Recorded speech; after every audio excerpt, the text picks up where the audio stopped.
वार्तालाप टीवी पर एक बार फिर से आप लोगों का स्वागत है। आज बात करेंगे देश में उठे सबसे संवेदनशील मुद्दे की। बीजेपी की निलंबित प्रवक्ता नूपुर शर्मा के पैगंबर पर दिए बयान पर देश के कई इलाकों में हंगामा हुआ। देश के साथ साथ विदेशों में भी नूपुर के बयान का पुरजोर विरोध किया गया। देश के कई हिस्सों में नूपुर के खिलाफ FIR दर्ज कर दी गई और उनकी गिरफ्तारी की मांग होने लगी। देश के कई थानों में हुए FIR और अपनी जान को खतरा बताते हुए जब नूपुर शर्मा अपने केस को दिल्ली ट्रांसफर कराने के लिए सुप्रीम कोर्ट पहुंची तो उन्हें जमकर फटकार लगाई गई।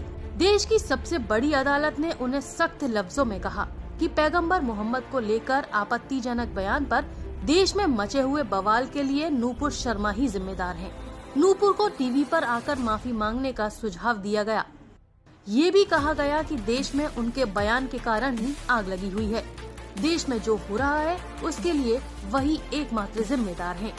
लेकिन अब जो हो रहा है उसे आपको जरूर जानना चाहिए।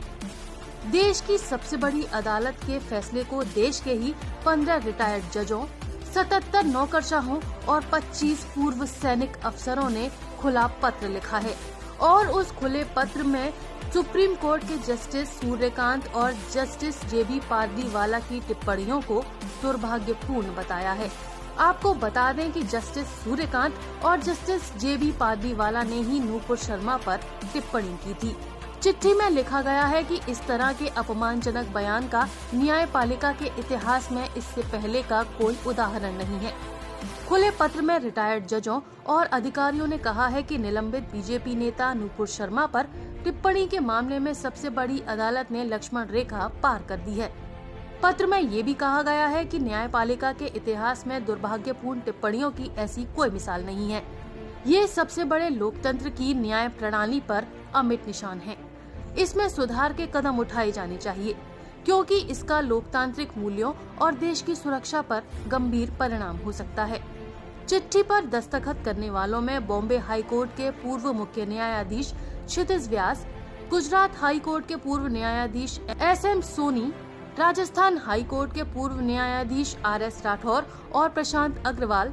इसके अलावा दिल्ली हाई कोर्ट के पूर्व न्यायाधीश SN ढींगरा भी शामिल हैं। इसके अलावा पूर्व IAS अधिकारी RS गोपालन और S कृष्ण कुमार, सेवानिवृत्त राजदूत निरंजन देसाई, पूर्व DGP SP वेद समेत कई रिटायर्ड अधिकारियों ने भी इस बयान पर दस्तखत किए हैं।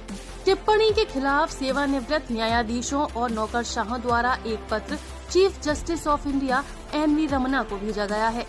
पत्र में कहा गया है कि जस्टिस सूर्यकांत के रिटायर होने तक रोस्टर को वापस लिया जाए और नूपुर शर्मा मामले की सुनवाई के दौरान उनके द्वारा की गई टिप्पणियों को वापस लेने का निर्देश दिया जाए। आपको बता दें कि टीवी डिबेट के दौरान पैगंबर को लेकर नूपुर शर्मा की टिप्पणी के विरोध में देश भर में प्रदर्शन हुए थे और कई खाड़ी देशों ने तीखी प्रतिक्रिया व्यक्त की थी।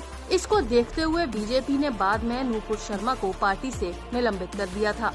अब इन दोनों पहलुओं को जानने और समझने के बाद इस देश के नागरिक होते हुए हम ये सोचने पर मजबूर हो जाते हैं कि क्या नूपुर शर्मा के दिए बयान पर की गई कोर्ट की बेहद सख्त टिप्पणी गैर जरूरी थी?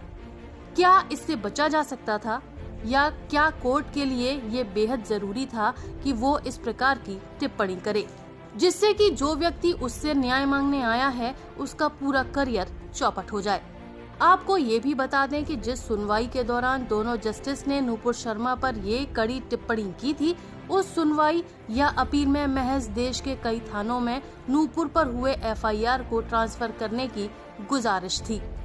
संभव है कि इस गैर जरूरी टिप्पणी से बचा जा सकता था। आप वार्तालाप टीवी के जरिए अपनी प्रतिक्रिया कमेंट बॉक्स में साझा कर सकते हैं।